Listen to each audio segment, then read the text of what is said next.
Hey everyone, hi, this is Coach Darshan Vyas और आज मेरे स्पेशल गेस्ट है somebody who's into clinical psychology. So let's get our guest first. Hello. Hello. Hello. How are Right. you? Okay. I'm doing great. So happy to see you. I was just Same trying here. to introduce you to the viewers, and I was just trying to get you online. So finally, I think you're online, and we can get started. But I would love to formally introduce you to all our viewers, and here we go. So our guest today is somebody who specializes into clinical psychology. She's got 2 decades of experience into clinical psychology. She's a trained psychologist. So I think let me read her bio because it's a pretty long bio. She's done MPhil in clinical psychology. She's M in clinical psychology. She's got 20 years of experience into as a senior consultant in the field of mental health. So she's a mental health expert. And last year she received an award of topmost mental health leader from the World Mental Health Congress in Feb 24. So please help me welcome our guest for today, Thank clinical you. psychologist Deepali Batra. आपका स्वागत है ma'am. Thank you. Thank you so much. Great. Okay. Now, see, your bio talks about your expertise into the field of clinical psychology. और हमारे जो viewers है उनको पता है कि आज टॉपिक है हमारा mental well-being पे. आपके एक्सपीरियंस से आपने कब चूज किया कि मैं ये फील्ड में जाऊंगी, बिकॉज ये बहुत डिफिकल्ट एरिया है जहाँ पे बहुत सारे लोगों के मिथ हैं और उसे तोड़ने के लिए आपने किस तरह से इसमें प्रवेश किया. What was that moment when you decided that I want to get into the field of clinical psychology? उसके बारे में थोड़ा बताइए. See, after my 12th, I decided कि मुझे क्लिनिकल साइकोलॉजी में जाना है और उसके लिए Okay. मैंने दिल्ली यूनिवर्सिटी से डिसाइड किया दैट मैं ग्रेजुएशन करूंगी, फिर पोस्ट ग्रेजुएशन करूंगी. एंड ऑब्वियसली जैसे जैसे फील्ड के बारे में और जाना, इंटरेस्ट और बढ़ता गया. Okay. And then I gave the entrance exam for MPhil and I went to the Central Institute of Psychiatry, Ranchi, Kake, Okay. which is an esteemed institute जहाँ पे मैंने MPhil की ट्रेनिंग करी 2 years. Okay. And उसके बाद I started working and my major goal was always कि मैं awareness create करूँ mental health को लेकर workshops के through, चाहे schools में, colleges में, universities में, hospitals में, even with patients who have gone through medical conditions, उनके साथ काम किया because वो एक बहुत neglected area था कि जिनको medical conditions हैं जैसे cancer, diabetes, Oh, और उनको भी मेंटल हेल्थ कंसर्न्स होते हैं, उनके साथ बहुत okay. काम किया because This is surprising. Yeah. Exactly ये एक ऐसा एरिया है जो मुझे लगता है जिसका स्कोप हर फील्ड में है और हर किसी को इस एक पर्टिकुलर चीज की बहुत जरूरत है because Oh, mental health absolutely. Support बहुत इंपॉर्टेंट है. बहुत जरूरी है. जी. तो दीपाली जी आपने before we get into your story, because मैं थोड़ी बेसिक चीजें पहले जानना चाहता हूँ कि क्लिनिकल साइकोलॉजी क्या ये एकेडमिक डिग्री है, is it a medical degree, क्या फर्क है, बिकॉज काफी लोग ये नहीं जानते हैं. सी जो साइकियाट्रिस्ट होते हैं ओके. उन्होंने पहले एमबीबीएस करी होती है और फिर उन्होंने एमडी करी होती है साइकियाट्री में. Okay. MD in psychiatry, which is for 3 years, and उसके बाद वो psychiatrist बनते हैं और वो medicines prescribe करते हैं. They are Okay. psychiatrists.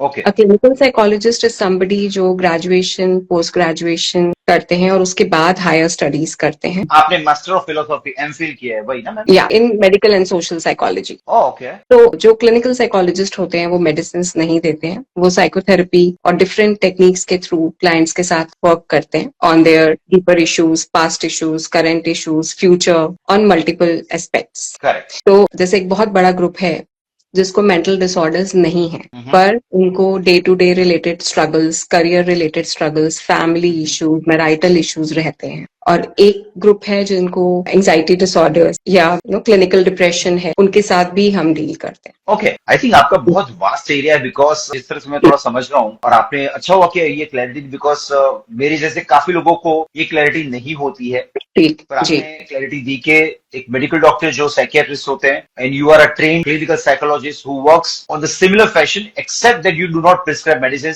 No, we are not trained to prescribe medicines. That is not our area. Correct. Right. But having said that, beyond the purview of medicine, you do every single thing, especially working on the mental health part of it, Right. जहाँ पे आप उनको right long term solutions देते हैं. देखिए solution actually वो खुद ही ढूंढते हैं, हम सिर्फ उन्हें असिस्ट करते हैं बिकॉज Okay. हमारा गोल ये है कि हम एक इंडिविजुअल को एम्पावर करें कि वो खुद अपने लिए रास्ते ढूंढे. Oh, सो बेसिकली एक पर्सन खुद ही एम्पावर्ड हो जाता है क्योंकि ये कैपेबिलिटी सब में है. सो थेरेपी के थ्रू बस उनको रास्ता ढूंढने में हम असिस्ट करते हैं. so was this your academic inclination? Yeah, you wanted to really get into the contribution zone कि नहीं मैं social impact लाना चाहूंगी. देखिए definitely because psychology is study of human behaviour, so उसमें तो एक इंटरेस्ट था ही। बट क्या होता है जब आप काम करने लगते हैं और जब आपके क्लाइंट्स इम्प्रूव होने लगते हैं, वो इतना रिवॉर्डिंग एक्सपीरियंस होता है कि आप और काम करना चाहते हैं। जैसे पोस्ट ग्रेजुएशन में भी इंटर्नशिप होती है एंड एमफिल में तो आप 2 साल लगातार काम करते हैं। जब आप लोगों के साथ काम करते हैं और जब वो बेहतर होने लगते हैं, that is a very blissful experience. जब Oh, कोई, absolutely. क्योंकि आपकी मेंटल हेल्थ आपकी पूरी फंक्शनिंग को इम्पैक्ट करती है। So. तो जब मेंटल हेल्थ इंप्रूव होती है तो लोगों की क्वालिटी ऑफ लाइफ इंप्रूव होती है। वो चीजें कर पाते हैं जो उन्होंने सालों से नहीं की होती। आई थिंक आप उनको एक नया अवतार देते हैं। वो खुद नए अवतार में आते हैं, हम अगेन उनको असिस्ट करते हैं। जी So humble. Okay, great, fine, wonderful. See, मेरे पास बहुत सारे सवाल आए हैं और मैं जी पूरा लिस्ट लेके बैठा हूँ। तो दीपावली, आई थिंक आपके पास बहुत सारे सवाल आने वाले हैं। And I think before we get into the serious talks, हम सोशल मीडिया पे बात करने वाले हैं, हम रिलेशनशिप्स पे बात करने वाले हैं, हम लोगों के routine mental issues, mental wellbeing पे बात करने वाले हैं। और यहाँ पे हम चाहते हैं कि आप उन्हें डिटेल में थोड़ा बताइए, जहाँ पे आपको लगता है कि हमें उनको प्रैक्टिकल टिप्स देनी है, कुछ टेक्निक्स देनी है। We are looking forward to it. So I am looking forward to a fantastic session. First question which I think which lot of people have asked me कि ये मुझे साइकोलॉजिस्ट के पास जाना चाहिए या मुझे काउंसलर के पास जाना चाहिए, ये आज की तारीख में भी अभी टैबू है, और अगर है तो इसे किस तरह से हम लोग ओवरकम कर सकते हैं? देखिए, इसके लिए ओवरऑल मुझे लगता है कि एक पूरे समाज की सोच में बदलाव आने की जरूरत है। Okay. क्योंकि टैबू ये तभी जाएगा, एंड वो बिगिनिंग शुरू हो चुकी है। लोग स्पेशली मेट्रो सिटीज में तो लोग पहुंच रहे हैं। जैसे अब तो लोग गूगल करके भी आते हैं कि आजकल मैं बहुत स्लो हो गया हूँ, क्या हुआ, मैं बहुत जोन आउट कर रहा हूँ, क्या हुआ, I am getting more irritable, I am not able to focus. तो अब तो लोग काफी सारी चीजें समझने की कोशिश कर रहे हैं, पढ़ने की कोशिश कर रहे हैं, और काफी लोग रीच आउट भी कर रहे हैं। बिकॉज ऑनलाइन जब आप कुछ पढ़ते हैं तो वो एक कस्टमाइज सोल्यूशन नहीं होता है, वो एक जनरल सोल्यूशन होता है जो हर किसी पे Correct. एप्लीकेबल नहीं हो सकता है। सो लोग रीच आउट करते हैं, but definitely awareness her level पे जरूरी है। यहाँ तक कि छोटे बच्चे, चाहे वो 5-6 साल के हों, उन्हें भी एंजाइटी होती है और वो इस चीज को वर्बलाइज भी नहीं कर पाते हैं। पर अगर पेरेंट्स अवेयर हैं तो वो अपने बच्चों को लेकर आ पाते हैं। सो अवेयरनेस इंपॉर्टेंट है, बिकॉज मुझे ऑनेस्टली ऐसा लगता है कि हर घर में 1 या 2 लोग हैं जो किसी न किसी परेशानी से गुजर रहे हैं। Oh. तो वो स्टिग्मा की वजह से नहीं पहुंच पा रहे हैं, या उनको पता नहीं कि उन्हें कहाँ जाना है। मतलब बहुत सारे कारण है कि लोग नहीं पहुंच पाते हैं। कुछ लोग पहुंच पाते हैं, बट इसका मतलब ये नहीं है कि जो पहुंच नहीं रहे हैं वो किसी दिक्कत से नहीं गुजर रहे। क्योंकि एंजाइटी डिसऑर्डर्स बहुत कॉमन है, स्ट्रेस बहुत कॉमन है, फैमिली इश्यूज बहुत कॉमन है, कॉन्फ्लिक्ट्स बहुत कॉमन है, और कभी कभी रिजॉल्व नहीं होते हैं। तो एक सपोर्ट सिस्टम की जरूरत होती है ऐसे में। मुझे लगता है कि खुद को लेकर ये सोचना कि जैसे हम फिजिकल इलनेस के लिए कहीं पे रीच आउट करते हैं, वैसे ही मेंटल हेल्थ इश्यूज के लिए भी रीच आउट करना जरूरी है। टू एन एक्सटेंट मुझे ये लगता है कि हमें बच्चों को बताना चाहिए, थोड़ा सा एजुकेट करना चाहिए, जितना भी उनकी एज के हिसाब से उनके लिए एप्लीकेबल हो, कि क्या होता है ये सब। जैसे हम स्कूल्स में जाते हैं, हम वर्कशॉप्स करते हैं, हम बुलिंग के बारे में बताते हैं, हम एंगर मैनेजमेंट के बारे में बच्चों को बताते हैं। तो कुछ स्कूल्स बहुत प्रोएक्टिवली एक्शंस लेते हैं इस चीज को लेके, हर स्कूल नहीं ले पाते हैं, बट काफी सारे स्कूल्स हैं जो प्रोएक्टिवली इस एरिया में काम कर रहे हैं। ओके, तो ये जो मेंटल वेलबींग के क्षेत्र में what are the initial signs के, मान लीजिए आपने कुछ डिसऑर्डर्स के बारे में बात की, what are the initial signs which one should look for कि नहीं यार, ये अगर कुछ चीजें मेरे फ्रेंड में है, मेरे परिवार में है, या मुझ में है, तो अगर मेरे परिवार में अगर कोई देख रहा है या अगर आप किसी को ऑब्जर्व कर रहे हैं, तो what are the initial few signs which one should look for, और वहां पे हमें जज करना चाहिए कि नहीं, इन्हें कुछ मदद की जरूरत है, इन्हें कोई हेल्प की जरूरत है प्रोफेशनल की? देखिए, एक तो बायोलॉजिकल फंक्शंस पे ध्यान देना जरूरी है, जैसे भूख Okay. और नींद। अगर भूख डिस्टर्ब है या नींद डिस्टर्ब है तो ये एक एरिया ऑफ कंसर्न है। नींद आ नहीं रही है, आ गई तो टूट रही है, या सुबह आप उठे तो आपने फ्रेश फील नहीं किया, खाने का मन नहीं करा, या बहुत ज्यादा बिंज ईटिंग हुई, विड्रॉन रहना, लोगों से मिलने का मन ना करना, पहले जिन चीजों को आप एंजॉय करते थे अब उनमें जाने का मन ना करना, थका थका महसूस करना, विड्रॉन रहना, बेचैनी होना, घबराहट होना, बिना किसी बात की रोना आना, मूड चेंजेस Okay. होना, गुस्सा आना, चिड़चिड़ापन होना। सो काफी बार हम खुद भी देख पाते हैं कि हमारे व्यवहार में एक बदलाव हो रहा है। अगर हम नहीं देख पा रहे हैं और हमारे नियर एंड डियर वंस ये चेंज महसूस कर रहे हैं, देन डेफिनेटली एक टॉक इनिशिएट होनी इंपॉर्टेंट है कि कुछ चल रहा है। और वो जो टॉक इनिशिएट होनी चाहिए वो एक नॉन जजमेंटल, न्यूट्रल तरीके से होनी इंपॉर्टेंट है। बिकॉज यूजुअली हम अटैक करते हैं फैमिलीज में कि तुम ऐसे हो, या तुमने ये नहीं किया, या तुम ऐसा क्यों करते हो। अटैकिंग वे से कोई भी किसी के पास नहीं जाएगा हेल्प के लिए, क्योंकि उनको लगेगा कि उनको ब्लेम करा जा रहा है, उनको समझ नहीं है, या वो ओवर रिएक्टिव हो रहे हैं। सो आई थिंक अगर आप ये चाहते हैं कि कोई सपोर्ट ले, तो बात ऐसे होनी चाहिए कि बात सुनी जा सके। क्योंकि Wow. अगर गलत तरह से होगी तो बात सुनी नहीं जाएगी तो नेक्स्ट स्टेप होगा नहीं। Correct correct correct. तो अगर ऐसी कोई सिचुएशन खड़ी होती है, जी। What should be the ideally next step, कि उन्हें क्या करना चाहिए? Should they ask their family doctor, family physician, क्या करना चाहिए? बिकॉज लोग क्लूलेस होते हैं, लोग समझ नहीं पाते कि ऐसी सिचुएशन में इसे अच्छे से किस तरह से डील किया जाना चाहिए। What could be initial first 2 steps? देखिए, first step is always identification okay and taking information from authentic resources. Okay avoid labelling, label ना करा जाए, अपने आप को सेल्फ डायग्नोसिस ना करा जाए। अगर आपके ट्रस्टवर्दी फिजिशियन है, फैमिली डॉक्टर हैं जिनको आप जानते हैं, आप उनसे बात कर सकते हैं। अगर फैमिली में कोई और है जिसका आपको पता है कि वो समझते हैं और न्यूट्रल इंसान है, आप उनसे बात कर सकते हैं। आप ऑनलाइन देख सकते हैं अगर आपके लिए प्रैक्टिकल है कि आप कहाँ जाना चाहेंगे, क्या आप किसी थेरेपिस्ट के पास जाना चाहेंगे। Okay I think mental health को समझना इंपॉर्टेंट है कि साइकोलॉजी क्या है, क्लिनिकल साइकोलॉजिस्ट कौन होते हैं, साइकेट्रिस्ट कौन होते हैं, किस सिचुएशन में यहाँ जाना चाहिए। और ऐसा नहीं है कि आपको एक डिसऑर्डर होना है तो ही आपको किसी के पास जाना चाहिए। Okay. आप बिना एक बड़ी क्राइसिस के भी किसी को रीच आउट कर सकते हैं। जैसे अभी इवन 15-16 ईयर ओल्ड स्टूडेंट्स भी आते हैं to talk about their concerns, to talk about their issues. So ऐसा नहीं है कि हर किसी को एक बड़ी प्रॉब्लम होगी तभी कहीं पहुंचा जाएगा। ये बात अलग है कि लोग यूजुअली पहुंचते तभी हैं जब क्राइसिस बहुत बढ़ जाता है, बट कुछ लोग ऐसे भी हैं जो अपने प्रॉब्लम्स को डिस्कस करने आते हैं कि मेरे घर में ये कॉन्टेक्स्ट चल रहा है, मुझे इस बारे में बात करनी है, मैं इस सिचुएशन को समझना चाहता हूँ या चाहती हूँ कि इस सिचुएशन में क्या करना चाहिए। जैसे मैं और मेरा पार्टनर स्टक है इस सिचुएशन में, अब हम नेक्स्ट स्टेप क्या करें। बिकॉज लोग अपने रिलेशनशिप्स को सेंसिटिवली भी लेना चाहते हैं, माइंडफुल भी होना चाहते हैं, करियर को लेके, फ्यूचर को लेके, बहुत सारे छोटे छोटे चीजों को लेके, बच्चों को लेकर। सो आई थिंक एंड इवन काफी लोग हैं जो पेरेंटिंग सेशंस के लिए आते हैं। ऐसे भी लोग हैं जो मदर सन रिलेशनशिप के लिए आ रहे हैं एडल्टहुड में, that mother and son are having a difficulty in their relationship and that they are taking session. Daughter and mother are taking initiative for their relationship. तो लोग अब बातचीत करना चाह रहे हैं, अपने बॉन्ड को बेहतर करना चाह रहे हैं। बिकॉज कभी कभी अकेले में जब वो बात करते हैं तो बात कहीं और चली जाती है। सेशन में ये होता है कि एक न्यूट्रल पर्सन है, एक नॉन जजमेंटल पर्सन है, तो आप थोड़ी फोकस्ड ज्यादा रहते हैं।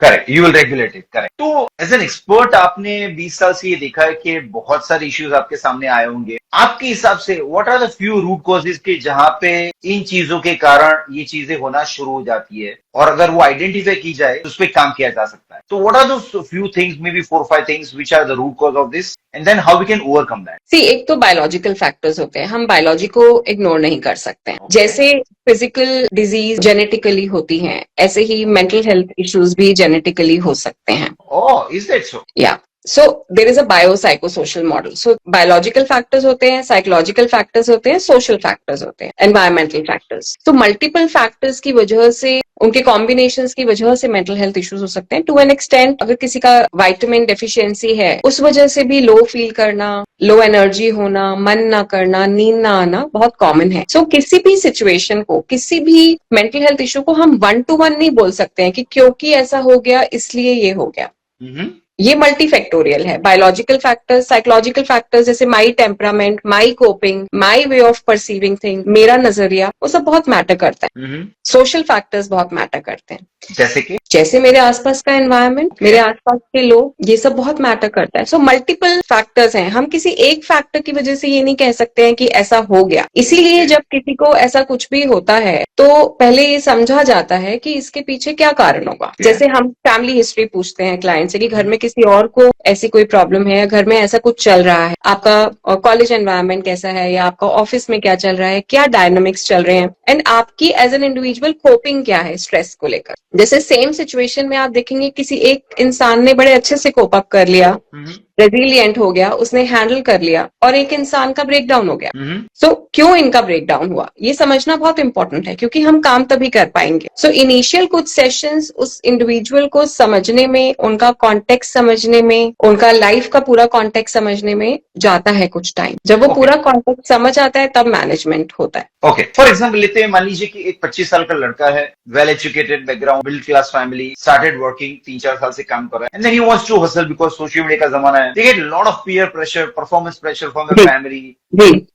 उस वक्त वो एक हसल कल्चर में फंस जाते हैं, and then they start feeling that anxiety जो आप क्लिनिकल साइंस बता रहे हो, वो फील होना शुरू हो जाता है। How he should approach this situation, because is 25, is educated, family है, सब कुछ है, उसके बावजूद ये स्टार्टेड फीलिंग दैट प्रेशर, अंदर बबल बनना शुरू हो चुका है, वो प्रेशर बन रहा है but is not able to share. What is the best way to deal with this, और क्या करना है? उसके लिए ये आइडेंटिफाई करना जरूरी है कि क्यों हो रहा है, ये किस चीज से इम्पैक्टेड हो रहा हूं मैं। एक और चीज है ना, अब जैसे अगर लोग सोशल मीडिया पर हैं तो सोशल मीडिया पे हमें ऐसा लगता है सभी लोग प्रोग्रेस कर रहे हैं, सभी लोग आगे बढ़ रहे हैं और मैं पीछे रह गया। सो ये सब जानना भी इम्पोर्टेंट है कि आप प्रेशर जो ले रहे हो आप किस चीज का ले रहे हो। जैसे आप क्या प्रूव करना चाहते हैं, आप कहाँ पहुंचना चाहते हैं, आपका वैल्यू सिस्टम क्या है, आपका विजन क्या है, आपके गोल्स क्या है। क्योंकि जिनसे आप खुद को कंपेयर कर रहे हैं उनका विजन और आपका विजन बिल्कुल अलग हो सकता है। उनकी लाइफ का प्रैक्टिकलिटी और आपकी लाइफ की प्रैक्टिकलिटी बिल्कुल अलग हो सकती है। क्योंकि हमें जो अपना विजन बनाना है वो हमें अपने लाइफ कॉन्टेक्स्ट के हिसाब से बनाना है। तो क्या हमारा विजन रियलिस्टिक है? सो ऐसे में हम क्लाइंट्स के साथ थेरेपीज करते हैं। जैसे एक थेरेपी होती है जिसको कॉग्निटिव बिहेवियर थेरेपी बोलते हैं। उसमें क्लाइंट के थॉट पैटर्न्स को आइडेंटिफाई करा जाता है कि उनका थिंकिंग का तरीका क्या है। ओके। और उसमें लॉजिकल और इलॉजिकल थिंकिंग पैटर्न्स को समझ के क्लाइंट के थ्रू आइडेंटिफाई करवाया जाता है कि कौन सा थिंकिंग पैटर्न हेल्पफुल है या अनहेल्पफुल है या रैशनल है या उसको क्या चैलेंज करने की जरूरत है। तो इस चीज के थ्रू उनके साथ वर्क करा जाता है। बेसिकली काफी सारा काम थॉट पैटर्न्स पे करा जाता है कि आपका नजरिया क्या है, how is your perception two things. Okay, आपने कई जगह पे थिंकिंग परसेप्शन की बात की जी, विचारधारा की बात की, विच मीन्स आप ये कह रहे हैं कि ये सारा गेम थिंकिंग का है। मैं क्या सोचता हूँ, कैसे सोचता हूँ, किस नजरिए से सोचता हूँ, उसका है। एक बहुत बड़ा एरिया डेफिनेटली थिंकिंग पैटर्न का है। मल्टीपल फैक्टर्स हैं बट डेफिनेटली जिस सपोज आपने एक केस का एग्जांपल दिया, इनका फैमिली हिस्ट्री है क्या, ऐसी कोई किसी तरह की प्रॉब्लम का, इनको क्या कोपिंग में दिक्कत हो रही है, क्या इनकी फंक्शनैलिटी इम्पैक्ट हो रही है, डे टू डे फंक्शनैलिटी क्या इनकी इम्पैक्ट हो रही है, या ये एक नॉर्मल स्ट्रगल है जो सबका है कि मुझे भी आगे बढ़ना है जब सब लोग आगे बढ़ रहे हैं। एक तो नॉर्मल भी है ना कि हम सबके साथ आगे बढ़ना चाहते हैं, ये बेसिक एक कॉम्पिटिटिवनेस, एक आगे बढ़ने का एग्जैक्टली। और एक है कि वो चाह इतनी ज्यादा है आपके अंदर कि वो आपकी रोजमर्रा की जिंदगी को खराब कर रही है। True.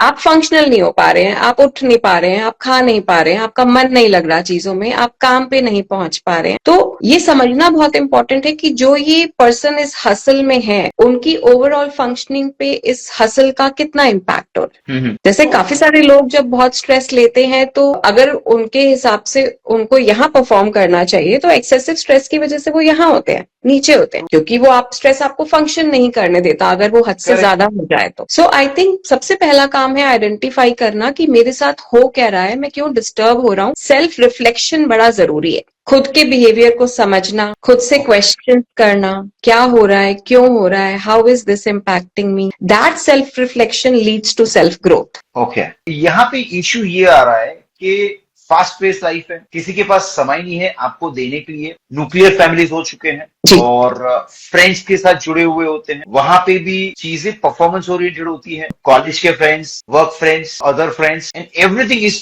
Constant comparison and then constant over thinking. Right. और आप तो जानते हैं, आपको आई थिंक ओवर थिंकिंग के बारे में बहुत सारे इश्यूज आते होंगे, आपके क्लाइंट्स, आपके patients. What is the right way to deal कि ये ज्यादा ओवर थिंकिंग हो रहा है and how to overcome this? देखिए, ओवर थिंकिंग जब आपके मूड को भी इम्पैक्ट करने लग जाए, आपकी फंक्शनैलिटी को भी इम्पैक्ट करने लग जाए, डेफिनेटली तो वो थोड़ी ज्यादा ही है। जब आप प्रॉपर फंक्शन ना कर पाए, काफी सारे लोग डेफिनेटली हाई फंक्शनिंग एंजाइटी से भी गुजरते हैं जिसमें वो पूरा फंक्शन कर रहे हैं, सब कर रहे हैं, बट साथ में उनको एंजाइटी या लो फीलिंग कॉन्स्टेंटली रह रही है। ऐसे भी एक बहुत बड़ा ग्रुप है जो पूरा फंक्शन कर रहा है, सब कर रहे हैं, लोगों से मिल रहे हैं, डेडलाइंस मीट कर रहे हैं, पार्टी कर रहे हैं, बट अंदर से बिल्कुल लो हैं, अंदर से उनमें बिल्कुल भी एनर्जी अंदर नहीं, से जल रहे हैं, they are burning out अंदर inside. से, हाँ, अंदर से बहुत डैमेज है क्योंकि हम बात नहीं कर रहे हैं ना इस बारे में। हमें लग रहा है कि हम स्ट्रांग हैं, हम वीक नहीं हो सकते हैं, हमें इस बारे में बात ही नहीं करनी या कोई हमें समझेगा ही नहीं। सो डेफिनेटली आइडेंटिफाई करना कि आप खुद के साथ अच्छा महसूस नहीं कर रहे हैं, आपकी क्वालिटी ऑफ लाइफ खराब हो रही है, आपको अंदर से अच्छा नहीं लग रहा है, आप बस खुद को खींच रहे हैं, ये समझना इंपॉर्टेंट है। पहला स्टेप हमेशा आइडेंटिफिकेशन है एंड माइंडफुलनेस के थ्रू लोग इस पे काम कर सकते हैं। बिकमिंग मोर माइंडफुल की जैसे अभी अगर मैं एक थॉट के बारे में सोच रहा हूं तो मुझे उस चेन में जाना नहीं है, मुझे उस थॉट को कोई और दिन, कोई और समय देना है। अभी नहीं। प्लस थिंकिंग से हटने के लिए एक बहुत इंपॉर्टेंट चीज है कि हमें ये समझना पड़ेगा कि थॉट और फैक्ट पे फर्क होता है, ओपिनियन और फैक्ट पे फर्क होता है। I am not good enough, I am a failure, other people are better than me, ये एक ओपिनियन है या फैक्ट है? लोग कभी कभी अपने नेगेटिव ओपिनियंस को अपने माइंड में इतना घुमाते जाते हैं कि एक पॉइंट के बाद वो अपने ओपिनियन को सच समझने लग जाते हैं, जबकि वो उनका ओपिनियन है, वो सच नहीं है, क्योंकि फैक्ट तो सबके लिए सेम होता है ना। True true. तो ये आइडेंटिफाई करवाना बड़ा जरूरी है कि हर थॉट को सीरियसली नहीं लेना है, और ये पूछना है कि ये आपको लग रहा है या ये फैक्ट है। क्योंकि काफी बार हम बोलते हैं मुझे ऐसा लग रहा है, मुझे ऐसा लग रहा है, मुझसे होगा नहीं, मुझे लग रहा है मैं फेल हो जाऊंगा, मुझे लग रहा है मेरा जॉब नहीं लगेगा। जो लगना है वो सिर्फ लगना होता है, that is not a fact. So I think ये आइडेंटिफाई करना इंपॉर्टेंट है, थॉट को रिप्लेस करना इंपॉर्टेंट है। मैं ये नहीं कह रही हूँ आप टॉक्सिक पॉजिटिविटी करिए, आप ये कहिए कि सब अच्छा है, मेरी लाइफ वाव है, कोई स्ट्रगल नहीं है, आप झूठ मत बोलिए, पर आप रियलिस्टिक तो बोलिए। हम जो बोलते हैं खुद से वो हमारी रियलिटी बन जाता है। वंडरफुल। दीपाली जी, यहाँ पे मैं थोड़ी सी क्लैरिटी चाहता हूँ, बिकॉज मुझे ऐसा लग रहा है कि यहाँ थोड़ी टेक्निकल हेल्प की जरूरत है, या व्यूअर्स की क्लैरिटी के लिए चाहता हूँ, बिकॉज ये सारा इंस्टाग्राम ऑडियंस है जो परफेक्ट 18 to 35। जब इंसान खुद ये समझ नहीं पा रहा है या उससे वो बह चुका है इसमें, he doesn't know that he is already on the verge of that limit which is not supposed to be crossed, but he is already there. And he's alone. He's feeling lonely because सब लोग हैं इर्द गिर्द, कुछ बताने वाला नहीं है।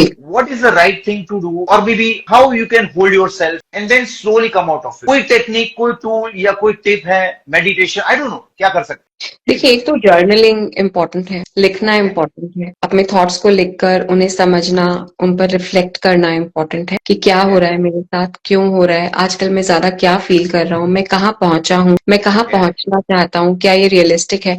सो अपने साथ कुछ सवाल जवाब इम्पोर्टेंट होते हैं खुद को समझने के लिए। जैसे आज मैंने एक्स तरह से बिहेव किया, क्या ये सही था, क्या मैं वाई तरह से बिहेव कर सकता था। सो आई थिंक 15-20 मिनट हफ्ते में 2-3 बार अपने लिए तो निकालना पड़ेगा, वंडरफुल, एक लॉन्ग ग्रोथ के लिए, क्योंकि ग्रोथ एकदम से नहीं होगी। ये काम उतना आसान नहीं है, मतलब मेरे लिए बहुत चीजें कहना आसान है, but I know it is very difficult to do that. पर काफी सारे लोग जब इसको अपनी जिंदगी का एक हिस्सा बना लेते हैं, जैसे खाना खाना हमारी जिंदगी का हिस्सा है, जैसे हमें कनेक्ट चाहते हैं लोगों के साथ, ऐसे ही ये भी हमारा खुद से भी एक कनेक्ट होना इम्पोर्टेंट है। और हम सबके पास कोई ना कोई एक न्यूट्रल इंसान होता है। देखिए, अगर हम यही कहेंगे कि कुछ नहीं हो सकता, तो हम कभी भी एक्शन नहीं लेंगे। जब हम हेल्पलेस हैं तो हमें खुद से ये तो कहना पड़ेगा ना कि एक्शन के बिना तो कुछ हो नहीं सकता। सो पहला एक्शन तो ये है कि फोन उठाइए और किसी को लगा के बात करिए, एक न्यूट्रल इंसान को, एक लॉजिकल इंसान को जो नॉन जजमेंटल हो। चाहे थेरेपिस्ट को रीच आउट करिए, चाहे किसी फैमिली मेंबर को रीच आउट करिए, हर फैमिली में ऐसा कोई ना कोई एक इंसान होता है जो हो सकता है हमें सुने, चाहे एक्सटेंडेड फैमिली में, चाहे कोई दोस्त हो। और शुरुआत कीजिए, एग्जैक्टली, और मेंटल हेल्थ के बारे में जानकारी लीजिए कि क्या होता है, क्योंकि जब एक चीज नॉर्मल से ज्यादा हो रही है, आपको इम्पैक्ट कर रही है बहुत ज्यादा, दैट मीन्स अब एक्शन लेने की जरूरत है। Correct, okay. Now as you mention के वो पीड़ा आपको पता चल चुकी है, you know you are in trouble, वो एक अभी आपकी भाषा में साइकोलॉजिकल पेन है, या आप कह सकते हैं इमोशनल पेन है, तो वो कहीं ना कहीं फिजिकल पेन में कन्वर्ट होता है। और तब आपको पता है कि आप जैसे एक्सपर्ट्स वहां पे जानते हैं कि क्या क्या इश्यूज आना शुरू हो जाते हैं। और व्यूअर्स ये बताइए कि अगर इसे इग्नोर किया जाता है तो किस प्रकार की फिजिकल एलिमेंट्स हो सकते हैं, तकलीफें हो सकती है, उसके बारे में बताइए। देखिए, फिजिकल पेन कई तरह की हो सकती है। जैसे मेरे पास लोग आते हैं पेट दर्द से,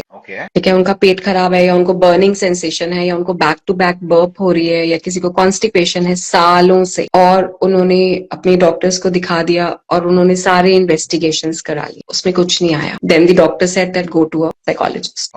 ऐसे ही काफी सारे लोगों को चेस्ट पेन होता है, वो अपना ईसीजी करवाते हैं, उनका ईसीजी नॉर्मल आता है, सो डॉक्टर्स उनको कहते हैं आप जाओ साइकोलॉजिस्ट के पास, आप स्ट्रेस बहुत ज्यादा ले रहे हो। ऐसे ही काफी सारे लोगों को हेडेक होता है, ठीक है। इवन काफी सारी फिजिकल डिजीज में आप देखेंगे, जैसे जब मैं कैंसर पेशेंट्स के साथ काम करती थी तो हम ये देखते थे कि कैंसर का ट्रीटमेंट लेना उन लोगों के लिए फिर भी कम मुश्किल होता था जिनका फैमिली सपोर्ट सिस्टम अच्छा है, जिनकी एंजाइटी बेटर हैंडल्ड है, क्योंकि ट्रीटमेंट लेना आसान नहीं है, ट्रीटमेंट लंबा है। सो काफी सारे फिजिकल इश्यूज में मेंटल हेल्थ सपोर्ट की जरूरत पड़ती है, क्योंकि काफी सारे क्रॉनिक मेडिकल कंडीशंस होते हैं, उनमें लॉन्ग टर्म ट्रीटमेंट चाहिए होता है और पेशेंट थक जाता है ट्रीटमेंट लेते लेते। ऐसे में क्लिनिकल साइकोलॉजिस्ट या साइकोलॉजिस्ट बहुत इंपॉर्टेंट होता है एक मेंटल हेल्थ सपोर्ट के लिए। तो बहुत सारे फिजिकल कंडीशंस होते हैं, body inflammation, auto immune diseases, क्योंकि काफी बार आप, एक और चीज मैं आपको बताऊंगी, जैसे काफी बार आप देखेंगे कुछ लोग हमेशा यस पर्सन होते हैं, Oh, हर चीज yes. पे यस बोलते हैं, मैं आपको सब दूंगी, I will give you everything, I will not say no to you,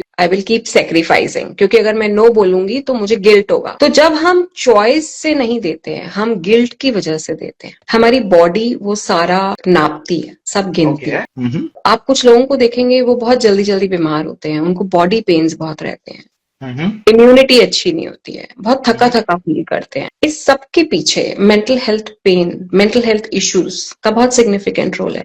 but psychological pain को सुना नहीं जाता है। मैं आपको बोलूंगी कि मेरा मन उदास है तो आप बोलेंगे ठीक है ज्यादा मत सोचो, पर मैं आपको बोलूंगी दैट आई एम अनवेल तो मुझे अटेंशन मिलेगी, पर मैं आपको सच बोल रही हूँ कि आई एम सच में feeling unwell, I am not doing a drama, it is true. So truly I feel exhausted, as if I am drained, मेरे अंदर वो एनर्जी है ही नहीं। तो काफी बार सुना जाता है, काफी बार नहीं सुना जाता है, और एक पॉइंट के बाद हमारी बॉडी हाथ खड़े कर देती है कि नहीं अब और नहीं। Mm-hmm. सो इमोशनल पेन, जैसे काफी बार आप देखेंगे कि कुछ भी ट्रिगर हो रहा है तो पहले बॉडी सेंसेशंस आते हैं, Okay. वो अपनी बॉडी में बहुत सारी चीजें फील करने लग जाते हैं। Okay. पैल्पिटेशन होना, एक अजीब सा डिस्कम्फर्ट होना पेट में, नोजिया फील होना, हेडेक फील होना, डिजी फील होना, डिस्कम्फर्ट महसूस होता है स्ट्रेस के दौरान या हाई Correct. Stress situations. तो ये पहचानना जरूरी है क्योंकि काफी सारे लोग अपना मानसिक तनाव शरीर से निकालते हैं। Mm-hmm. और डेफिनेटली फर्स्ट स्टेप हमेशा इसमें यही होता है कि आप फिजिशियन या अपने डॉक्टर के पास आप रीच आउट करें, आप उनसे पहले फिजिकल डिजीज पहले रूल आउट होगी, उसके बाद जब आपके डॉक्टर बोलते हैं कि कुछ फिजिकल नहीं है आपको तो आप क्लिनिकल साइकोलॉजिस्ट या साइकियाट्रिस्ट के पास पहुंचेंगे, Correct. एंड देन वो पहले असेस करेंगे कि क्या क्या फैक्टर्स हैं। सो काफी सारे केसेस में हम देखते हैं that family issues, lot of struggles, pressurizing feeling, past traumas, past issues, childhood, relationship related concerns, past relationship, everything is accumulated. Correct. So all that आपने takes time. जी, आपने बहुत बड़ा मुद्दा छेड़ा है यहाँ पे, बिकॉज पास्ट बैगेज, चाइल्डहुड, फिर थिंकिंग, फैमिली इश्यूज, जी, खुद की जो एक्सपेक्टेशंस का मिसमैच परफॉर्मेंस के साथ, एंड देन मुझे बहुत सारे डीमेंस आए कि sleepless nights, full body pain होना, समझ में नहीं आना क्या हो रहा है, but I am not feeling happy. ये सारे फिजिकल पेन्स के बारे में बात की है। समबडी हैज रिटन के मुझे कांस्टेंट जॉ पेन रहता है, and Yeah. Because I think this all are stress related issues. इन सब के लिए एक छोटा सा इलाज क्या हो सकता है? Because let's say somebody is not able to reach out to a physician or a medical doctor or a psychiatrist or a clinical psychologist. Few 2-3 things just to help him sort it or maybe cool down or ease off the situation. क्या करना चाहिए? Feelings को एक तो identify करना जरूरी है, क्योंकि मेंटल हेल्थ में ना आप एक टिप नहीं दे सकते हैं, बिकॉज सबका कॉन्टेक्ट अलग है। तो आप ये नहीं कह सकते कि एक चीज कर लो तो अब सब गायब। It is not a tip giving thing because it is a long standing issue, it has roots. ऐसा नहीं है कि कोई चाह रहा है कि उनके साथ ये हो, ये सालों की एक्यूमुलेटेड हुई वाली चीज है। तो मुझे ऐसा लगता है माइंडफुल होके पहले उस चीज को समझना, और ये समझना कि अभी मैं ऐसा क्या कर रही हूँ या कर रहा हूँ जिससे ये चीज बढ़ रही है। क्या मैं उन सिचुएशंस में जा रहा हूँ जो मेरे अंदर के ट्रिगर्स को बाहर निकाल रहा है? मैं बाउंड्री बना पा रहा हूँ क्या? Okay. मेरा स्लीप क्वालिटी कैसा है? जैसे अगर I am already going through physical pain because of the emotional pain, और मैं पूरी रात सो नहीं रही हूँ, या मैं स्क्रोलिंग कर रही हूँ, Correct. या मैं एक रूटीन फॉलो नहीं कर रही हूँ, सो उससे जो मेरा फिजिकल डिस्कम्फर्ट है वो और बढ़ेगा। Correct. सो मुझे ये देखना है कि करंट लाइफस्टाइल क्या चल रहा है, करंट फंक्शनिंग क्या चल रही है। इमोशन को नेम देना, जर्नलिंग करना इंपॉर्टेंट है। डेफिनेटली ये फुल सॉल्यूशंस नहीं है, क्योंकि फिजिकल डिस्कम्फर्ट जो है ना वो आपकी क्वालिटी ऑफ लाइफ को और ज्यादा खराब कर देता है। बिकॉज अब आप दो तरह की पेन से गुजर रहे हैं, एक तो जो आपका इमोशनल पेन है जो रिजॉल्व ही नहीं हुआ, और एक जो फिजिकल पेन है जो आपकी फंक्शनैलिटी को इम्पैक्ट कर रहा है। जैसे जब लोगों को पैनिक अटैक होता है तो पैनिक अटैक हमेशा एक एपरेंट रीजन से नहीं होता है। कभी कभी आपने किसी दिन कुछ नहीं भी सोचा तो भी पैनिक अटैक आ सकता है। Oh. अब पैनिक अटैक सपोज शुरू हुआ कहीं और से, बट कुछ टाइम के बाद फिजिकल सिम्टम्स से इतना ज्यादा डर लगने लग जाता है कि ऐसा महसूस होता है कि पिछले हफ्ते भी इस दिन आया था, इस हफ्ते भी आ गया। तो अब वो फिजिकल सिम्टम्स आपको सरवाइव नहीं करने देते। इसीलिए उन फिजिकल सिम्टम्स को आइडेंटिफाई करना, फिजिकल डिजीज पहले रूल आउट होना, रीच आउट करना इम्पोर्टेंट है। और करंट क्या क्या चीजें हैं जो आपके इस फिजिकल पेन को बढ़ा रही हैं उनको बैलेंस करना, because sleep is one of the most important biological function, और स्लीप हमारे ओवरऑल फंक्शनिंग को पूरा इम्पैक्ट करती है। तो आप ये देखेंगे काफी लोग जो डिस्टर्ब होते हैं वो वैसे भी नहीं सो पाते हैं, और कभी कभी हम अपनी लाइफस्टाइल की वजह से भी स्लीप पैटर्न में 2 बजे सो रहे हैं, 4 बजे सो रहे हैं, दोपहर को उठ रहे हैं, तो पूरा बॉडी का रिदम डिस्टर्ब होता है, करेक्ट, जिसकी वजह से आप जिस दिक्कत से गुजर रहे हैं वो दिक्कत और ज्यादा बढ़ जाती है। True, true, I think again identification and reaching out is an important step. correct. Do you think somewhere you mentioned about the sleep part, because I picked up as a novice that sleep is going to be a major area. Will meditation help you? Meditation कुछ cases में definitely help करती है। Meditation, deep breathing, box breathing help करते हैं काफी लोगों को जो एंजाइटी स्पेक्ट्रम इश्यूज से गुजर रहे होते हैं। Correct. ऐसा भी कहा जाता है कि you reach out to people, और फिर इसमें यंगस्टर्स क्या करते हैं, they fall into relationships because they are trying to find a window to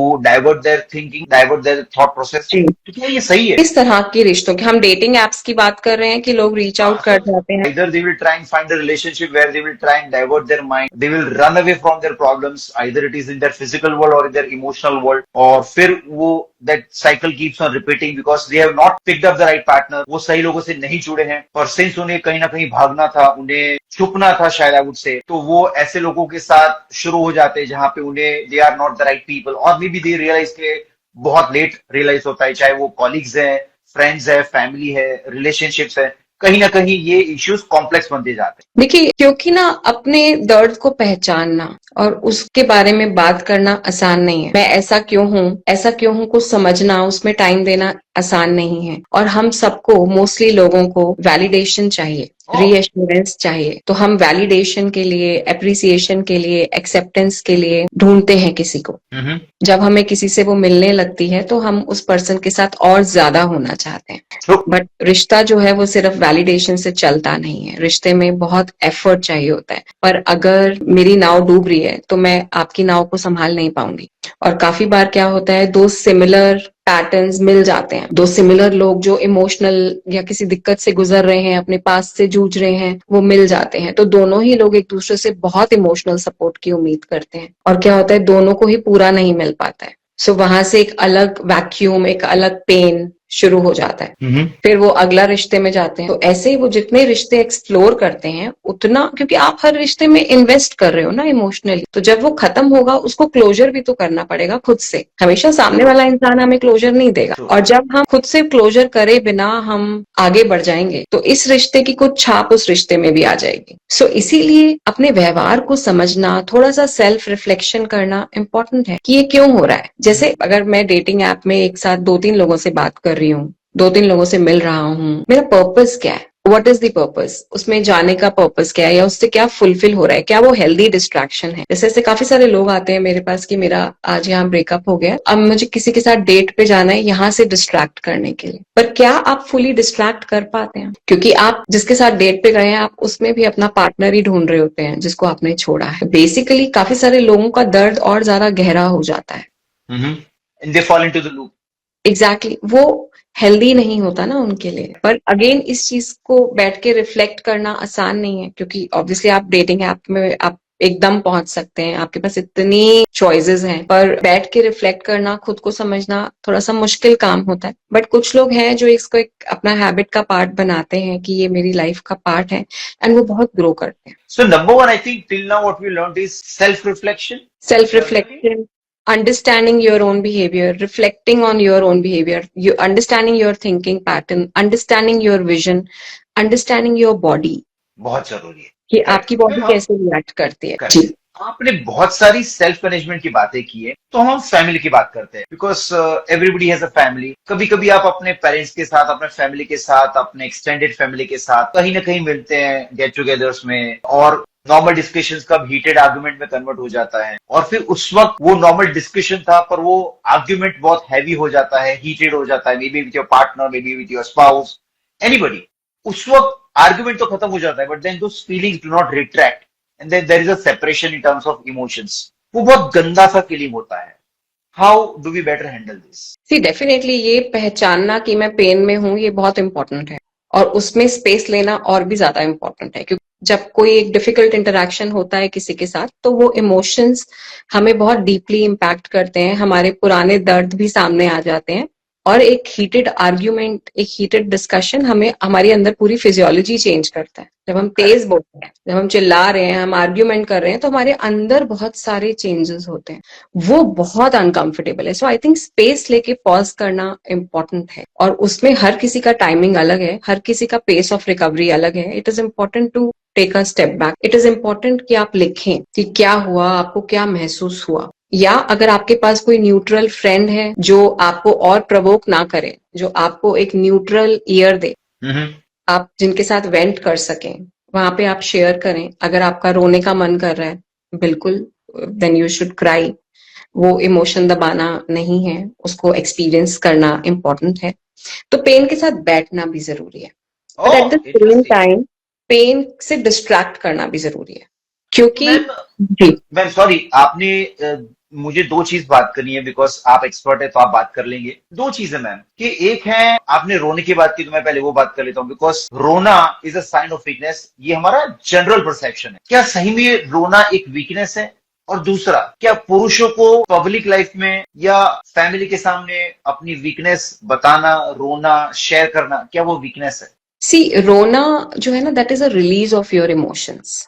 okay मैं नहीं समझती कि वो वीकनेस है। Okay in fact you have more capacity to feel emotions. So रोना वीकनेस नहीं है, क्योंकि आप अगर अपने, अगेन मैंने जैसे पहले भी कहा, अगर मैं अपने इमोशंस को अपने अंदर दबाती ही जाऊंगी तो वो डर्टी फॉर्म में बाहर आएंगे, वो फिजिकल पेन की फॉर्म में बाहर आएंगे। इसीलिए इमोशनल एक्सप्रेशन इम्पोर्टेंट है, ओके चाहे वो हंसकर हो, रोकर हो, अपनी फीलिंग्स को एक्सप्रेस करना इम्पोर्टेंट है। अगर हम अपनी फीलिंग्स अंदर ही अंदर महसूस करते ही रहेंगे और अंदर ही अंदर दबाते जाएंगे, उनको महसूस नहीं करेंगे, तो वो एक एरिया ऑफ कंसर्न है। मेन के लिए भी डेफिनेटली इंपॉर्टेंट है कि वो अपनी फीलिंग्स को एक्सप्रेस करें, बट आई थिंक कंडीशनिंग बहुत डिफरेंट है।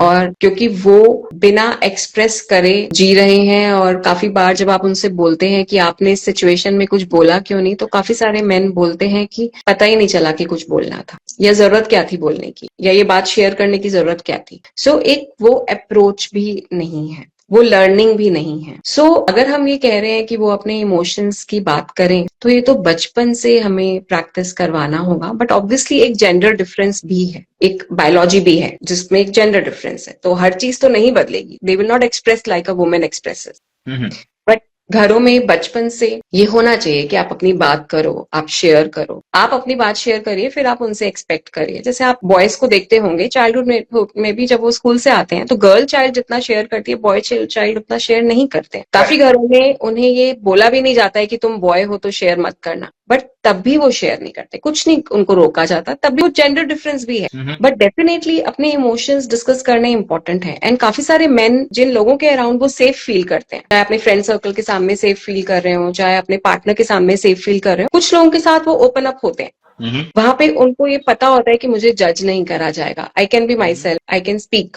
एंड डेफिनेटली आप देखेंगे कि मेल्स आते हैं सेशंस के लिए, मैन आते हैं, बट आके ओपन अप होना, करेजियसली अपने जॉब डिफिकल्टीज बताना, अपने करियर चैलेंजेस बताना is not very easy for them. But काफी सारे लोग ये समझते हैं कि नहीं, अब नहीं लिया जा रहा है, अब जाके बात करनी पड़ेगी, क्योंकि घरों में भी एक इमेज है that he is the head of the family, how can he be weak, he has to run the family, he has to be the decision maker. अगर उन्हीं को डिसीजन मेकर होना है, और अगर मेरे अंदर ये बचपन से भरा हुआ है, क्योंकि एक वुमेन अगर जॉब छोड़ती है तो बहुत क्वेश्चनिंग वैसी वाली नहीं होगी जैसी मेन से होगी। ये मैन ही बोलते हैं आके कि मैम सोसाइटी वाइज भी I am respected and I am वर्दी, सिर्फ जब मैं काम करूंगा, मैं घर पे बैठ जाऊंगा तो वो रिस्पेक्ट मुझे नहीं मिलेगी। She can afford, I can not afford. So and ये एक ही आदमी नहीं बोलता, ये बहुत लोग बोलते हैं। तो वो एक बचपन से भी है कि आप कमजोर कैसे हो सकते हो, whereas I think we are human beings. So वो महसूस करना कि अगर मैं वीक हो रहा हूं या मुझे अच्छा नहीं लग रहा है तो मुझे बोलना पड़ेगा। और काफी सारे वाइफ्स अपने हस्बैंड्स को लेकर आते हैं सेशंस में, ठीक है। तो जब अवेयरनेस बढ़ रहा है, तो जब एक पार्टनर दूसरे पार्टनर को लेकर आ रहा है, हस्बैंड अगर अपनी वाइफ को लेकर आ रहे हैं, तो वाइफ भी तो अपने हस्बैंड को लेकर आ सकती है। और वो लेकर आ रहे हैं, वो वाला अवेयरनेस अब बढ़ रहा है। डेफिनेटली बहुत काम होना जरूरी है, बट वो अवेयरनेस बढ़ रहा है। Correct. We will go back to the original discussion कि आपके हीटेड आर्गुमेंट्स होते हैं। नाउ ये ऑफिस में भी हो सकता है, आपके बिजनेसेस में भी हो सकते हैं, जब आप जानते हैं कि मैं यहाँ पे इससे भाग नहीं सकता, चाहे वो आपके स्पाउस है, पार्टनर है, फैमिली है, आप जानते हैं कि वो कंपल्सिव नेगेटिव है या कंपल्सिव इश्यू क्रिएटर है या कंप्लेनर है। जी। Now since it's a family और a non negotiable relationship, what is the best way कि आप उनसे डील कीजिए और जिससे आप अपने आप को इमोशनली प्रोटेक्ट करेंगे और स्टिल उनसे डील करेंगे? देखिए, डेफिनेटली ऐसा होता है फैमिलीज में, और बाउंड्रीज इंपॉर्टेंट है। कभी कभी टॉपिक चेंज करना हेल्प करता है, कभी कभी Okay. साफ ये कह देना हंसते हुए कि अभी बात नहीं हो सकती इस बारे में, ये जरूरी है। Okay. और कितनी कम आप बात कर सकते हैं, आपको ये रास्ता अपने लिए खुद देखना होगा, क्योंकि इससे आपकी मेंटल हेल्थ पे भी इम्पैक्ट हो रहा है। सो आप ह्यूमर भी यूज कर सकते हैं। ह्यूमर बहुत हेल्प करता है कि आपने हंसते हंसते एक बात को टाला, आपने उस बात को बहुत पर्सनली नहीं लिया, आपने अपने माइंड में एक इंटरनल डायलॉग किया कि जो भी वो कर रहे हैं मेरे साथ, वो मेरे साथ नहीं कर रहे हैं। ही और she is going through something, so वो उनके फियर्स हैं, उनकी एंग्जाइटीज हैं, उनकी सफरिंग है, जिसकी वजह से वो मुझे ऐसे बोल रहे हैं। It may have nothing to do with me. So उनके उस व्यवहार को पर्सनली ना लिया जाए, अपने ऊपर ना लिया जाए, क्योंकि जब मैं किसी चीज को पर्सनली ले लूंगी तो मैं रिएक्ट करूंगी। और ठीक है, मैं ये भी समझती हूँ कभी कभी कुछ लोग ज्यादा पर्सनल हो जाते हैं, ऐसे में उस सिचुएशन से पॉज करना इंपॉर्टेंट है। एंड आई थिंक कपल्स में भी और घर के और मेंबर्स के साथ भी ये जरूरी है कि हम ये कहें कि बात थोड़ी सी बढ़ रही है, तो अभी बात करना प्रोडक्टिव नहीं होगा, मैं कुछ गलत नहीं बोलना चाहता हूँ या चाहती हूँ, so let us take a step back, go to So that another, is okay to take a pause. Take a pause and don't say कि मुझे आपसे बात नहीं करनी। Don't be rude while you are leaving. ये mindful होके आराम से बोलना इंपॉर्टेंट है कि अब मुझे यहाँ से जाना चाहिए क्योंकि बात बढ़ रही है और मेरी भी टोन खराब हो सकती है। Correct. वो So जरूरी these, है, और वो बार बार वो मैसेज जरूरी है, क्योंकि वो मैसेज समझ ही तब आएगा जब ये रिपीटेड मैसेज जाएगा। Correct. और जब एक बेटर टाइम हो, आपको लगे कि सामने वाले पर्सन अब एक पीसफुल स्टेट में है, तब उन्हें ये कम्युनिकेट करा जाए कि मैंने स्टेप बैक इसलिए किया था क्योंकि बात बहुत बढ़ रही थी और मुझे ऐसा लगता है कि हम बात को इस तरह से भी रख सकते थे। आप देखिए, जब हम करके बात करते हैं तो हम वन हो जाते हैं। जब मैं ये कहती हूँ कि तुमने ये किया, तुम ऐसे, you is a very accusing word, so we need to try to use we, हम या आई, मुझे ऐसा लगा जब ऐसा हुआ, आप ऐसा करते हो, आपकी गलती है, आपने ये बोल दिया, ये बहुत एक्यूजिंग लगता है। यू कोई अपने बारे में कोई नहीं सुनना चाहता। So it is better to use I statements and हम करके बात करें कि हम क्या ऐसे कर सकते हैं। करना आप ही ने है, पर हम करने से वो आपकी और हमारी कॉमन प्रॉब्लम हो गई। Okay, great. I think now I go to a very little sensitive matter कि मान लीजिए ये कपल्स के साथ हो रहा है, मैन विमेन पार्टनर्स, कि जहाँ पे वो शाम को दोनों वर्किंग है या दोनों अपने काम से आए हैं एंड देन कुछ ना कुछ बातचीत में हीटेड आर्गुमेंट हो जाता है and it is late in evening, they are about to go to bed and then they get into serious discussion और फिर चीजें हाथ से निकल जाती है। जी, हालांकि वहां पे चीजें सिंपल थी, जस्ट बिकॉज वो लोग दोनों थके हुए थे या दे वर बॉक्ड डाउन देयर वर्क एंड चीजें went out of the hand, बाहर निकल गई। क्या करना चाहिए? What is the best approach? देखिए, ये तो दोनों को ही एक माइंडफुल डिसीजन लेना होगा कि हमें एक राइट कॉन्टेक्स्ट पे बात करनी है। जैसे इसके लिए भी आप ये डिस्कस कर सकते हैं कि हम एक दिन चूज करें जब हम डिफिकल्ट डिस्कशंस करेंगे। Perfect. तो वो जरूरी है, क्योंकि जब हम हंग्री हैं, एंग्री हैं, लोनली हैं, टायर्ड हैं, HALT, हॉल्ट, ओके। ठीक है, जब हम इन 4 स्टेट से गुजर रहे हैं तो बात बिगड़ने का चांस ज्यादा है। I will Can you repeat again, again? Hungry, angry, lonely and tired. Oh, so in states में तो अगर बात होगी ओके। तो बात बढ़ेगी, बिकॉज हम इमोशन से ज्यादा बात करेंगे, हम लॉजिक से कम बात करेंगे, हमारा रिएक्शन ज्यादा आएगा। आप देखिए कि अगर मैंने आपसे कहा कि आपने मुझे कॉल नहीं किया और फिर आपने बोला कि आपने कौन सा मुझे कॉल किया, पर अभी मेरे कॉल की तो बात ही नहीं हुई और आपने काउंटर दे दिया, तो ऐसे ऐसे करके बहुत सारे इश्यूज खुल जाते हैं, बहुत सारे पेजेस, फिर आप रिवर्स जाते हैं, पुरानी बातें याद करते तो हैं, फोकस्ड डिस्कशंस फैमिलीज होती बीच में नहीं आते है हैं। और पूरी रात चली जाती है। कपल्स काम पे नहीं जाते, बच्चों को नेक्स्ट डे स्कूल नहीं भेज पाते, क्योंकि उनके रात के इश्यूज ओपन रहते हैं और उन इश्यूज को डिस्कस करते करते कुछ एक्सट्रीम बातें और एक दूसरे को वो बोल देते हैं, फिर वो वाली बातें भी जुड़ जाती हैं। सो हमें एक रेस्टेड माइंड से बात करनी है कि हाँ, आज हम इस इश्यू पे बात करेंगे, संडे 1 से 2 हमारा ये वाला टाइम, तो हमें पता है कि हाँ, हम इस बात के लिए आज बैठ रहे हैं। क्योंकि आप मोस्टली इश्यूज देखेंगे वो नेसेसिटी वाले इश्यूज होते नहीं है, पर कपल्स में ये होता है कि देयर एंड देन, अभी बात करो, अभी खत्म करो, अभी सॉल्व करो। और ये जो अभी की जल्दी है, इसमें जल्दीबाजी में, थके हुए माइंड में, जब भूख भी लग रही है, सोना भी है, मी टाइम भी चाहिए, तब हम जल्दीबाजी में कुछ बोल देते हैं, गड़बड़ हो जाती क्योंकि हम उतने अवेयर नहीं होते, उतने माइंडफुल नहीं होते। इसलिए इम्पोर्टेंट है कि, क्योंकि देखिए, बोलना तो आसान ही है, जवाब देना किसको नहीं आता, रुकना मुश्किल है। है। ओह, लवली। तो वो जो रुकना है ना, उसको प्रैक्टिस करेंगे तो काफी चीजें बेहतर हो जाएंगी। और वंडरफुल। आप देखेंगे जब तक संडे आ जाएगा तब तक तो काफी सारे इश्यूज खुद ही खत्म हो जाएंगे, जो जरूरी होंगे वो डिस्कस हो जाएंगे। करेक्ट करेक्ट मैम, यहाँ पे एक चीज आपने बहुत जबरदस्त बात कही है यहाँ पे। I think this is a great take away, but I just want to take one step further कि ये एक मिथ है या एक कंसेप्ट है या एक I don't know social media का प्रिवेलेंट है कि नहीं, don't sleep over the issues, finish it of and go, के ऊपर सोना नहीं चाहिए, मुद्दों को सॉल्व कर देना चाहिए। क्या ये सही अप्रोच है? देखिए, फिर आप उसको एक टाइमलाइन तो दीजिए ना कि 15 मिनट बात करेंगे, 20 मिनट बात करेंगे। अगर बात आपकी और मेरी हो रही है, कॉल की हो रही है, फाइनेंस की हो रही है, तो फिर यहाँ वहां नहीं जाए ना हम। क्या हम फोकस्ड हो पा रहे हैं? क्या दोनों लोग सेम पेज पर हैं? क्या दोनों बैलेंस्ड हैं? क्योंकि दो लोगों को बात करनी है, एक को बात नहीं करनी है, और एक को जवाब भी चाहिए।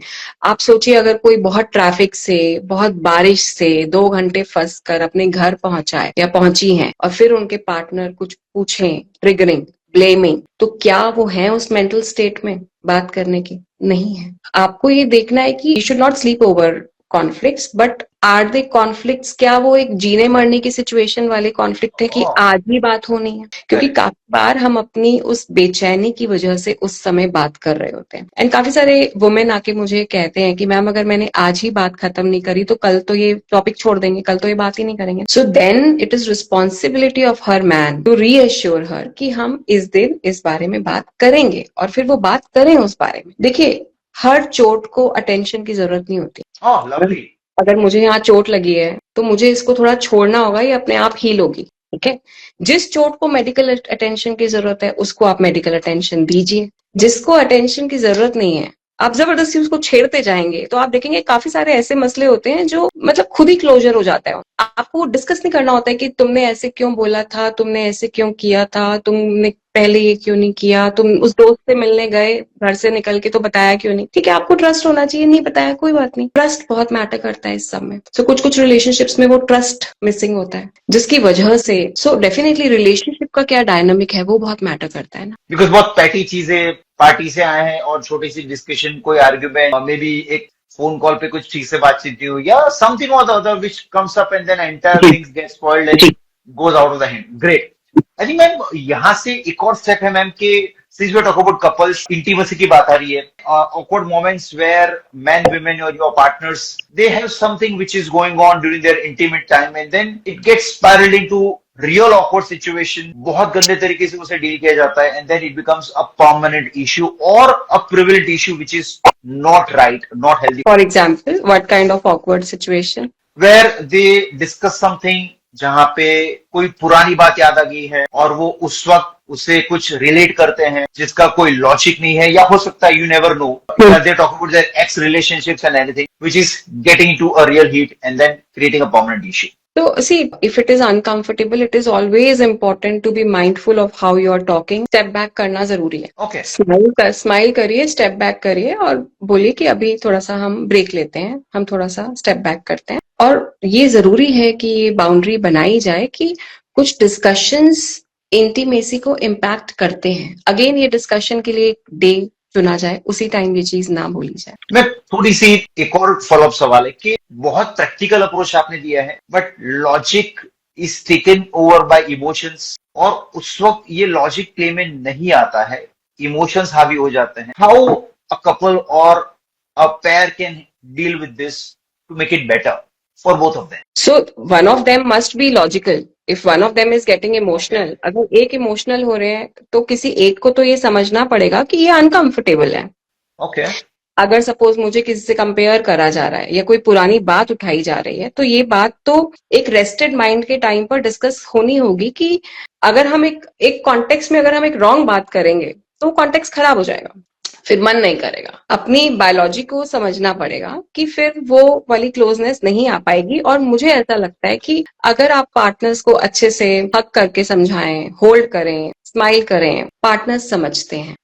हर पार्टनर नहीं समझता, बट एक बहुत बड़ा ग्रुप है जो अगेन क्या होता है ना, उस इंटीमेट मोमेंट पे अपने वल्नरेबिलिटीज सामने लेकर आते हैं. सो ये भी समझना पड़ेगा कि क्या वो कॉन्टेक्स्ट सही है और क्या रिलेशनशिप में वो स्ट्रेंथ है. देखिए, जिन रिश्तों में स्ट्रेंथ है उन रिश्तों में ये वाली चीज संभल जाती है. जिन रिश्तों में स्ट्रेंथ नहीं है, ऑलरेडी जो रिश्ते सेंसिटिव हैं, उनमें इस तरह की चीजों से कॉन्फ्लिक्ट बढ़ता है. सो ऐसे टाइम पे स्पेस लेना इम्पोर्टेंट है, and then after some time आप वापस आइए अपने पार्टनर के पास, दोबारा बिगिन करिए अगर आपके लिए प्रैक्टिकल है. क्योंकि देखिए हर इंसान अलग है, हर किसी का टेम्परामेंट अलग है, और किसी पुरानी बात से किसी का क्या पॉइंट ट्रिगर हो जाए हमें नहीं पता. Correct. Perfect. तो सबके कॉन्टेक्स्ट अलग हैं. Correct. Since we talk about couples, we need to talk about women because मेरे पास महिलाओं के बहुत सारे सवाल आए हैं.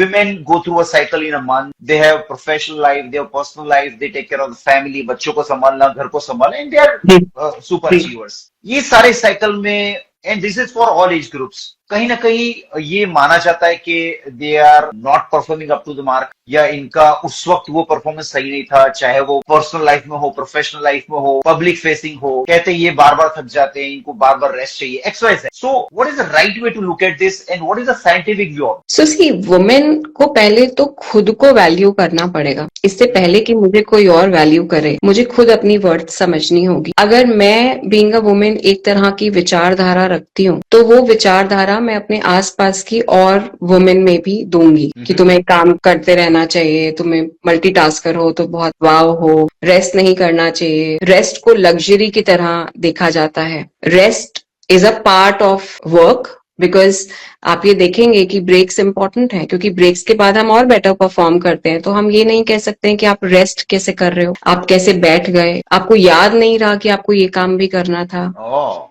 तो कहीं ना कहीं वो भी बहुत डीप रूटेड कंडीशनिंग है. And definitely she has to be treated like a human being, specially एक ह्यूमन बीइंग जो एक हार्मोनल साइकिल से गुजरती है पूरा महीना. सो उस टाइम पर उन्हें खुद को भी ये कहना होगा that she needs that for her body. अपनी बॉडी की रिकवरी के लिए तो वो उनके लिए भी इम्पोर्टेंट है. उनके इमोशंस ज्यादा डीपली प्रोसेस होते हैं. सो आई थिंक काफी सारे लोगों को बेसिक हार्मोनल चेंजेस क्या होते हैं, फीमेल और मेल में क्या डिफरेंस है, कैसे वो किस चीज से गुजर रही है. घर के कामों की एक लिस्ट नहीं होती है कि ये 5 काम है. They can not be counted, and to remember that big list is not easy. So है ना, अगर वो एक जगह पर है तो वो उसी जगह पर नहीं है, वो और 100 जगह पर भी मौजूद है ना. जैसे with men, if they are into one thing, they are into that one thing, they are into that fully. She is into multiple things in spite of doing that one office work or any work. तो मुझे ऐसा लगता है कि ये basic difference हमें समझना पड़ेगा, क्योंकि एम्पैथी वहीं से आएगी. वो जो एम्पैथी हमें चाहिए एक इंसान के लिए कि वो थक रहा है. आप ये देखिए कि फीमेल को, मोस्ट ऑफ द वुमेन को बहुत बड़ी बड़ी चीजें नहीं चाहिए होती हैं. आप इतना ही अप्रिशिएट कर दें कि आप बहुत करते हो, या आज आपने ये किया मुझे अच्छा लगा. आपको बहुत ज्यादा मेहनत नहीं करनी होती है, थोड़े से ही वो बहुत खुश हो जाती हैं और आपके लिए और करना चाहती हैं. मैं ये नहीं कह रही हूँ उन्हें और करना चाहिए या नहीं, पर मुझे ऐसा लगता है कि वो बेसिक अप्रिसिएशन तो चाहिए, वो भी नहीं मिलती है. सो अनअप्रिशिएटेड फील करना, नॉन वैलिडेटेड फील करना, अनसीन फील करना, अनहर्ड फील करना, जैसे मैं हूं पर मैं दिख ही नहीं रही हूँ, ऐसी वाली फीलिंग रहती है कितनी सारी फीमेल. मुझे ऐसा लगता है कि ये बात तो होनी चाहिए ना, क्योंकि घरों में जब तक बात नहीं होगी, अच्छी बात, ग्रैटिट्यूड, क्यों हम ये कह रहे हैं कि रोज लिखिए कि 2-3 अच्छी चीजें लिखिए जो आपकी जिंदगी में हो रही है, या बोलिए किसी को, अप्रिशिएट करिए. क्यों करिए? क्योंकि आप पॉजिटिव इमोशन देंगे, आपको भी अच्छा लगेगा. सो kindness makes us happy and happiness makes us kind. This is so important. Kindness makes us happy and happiness makes us kind. Oh, lovely. So this is so important. वो बहुत important है, और वो उन्हीं के लिए जरूरी नहीं है. That is important for men also. Absolutely.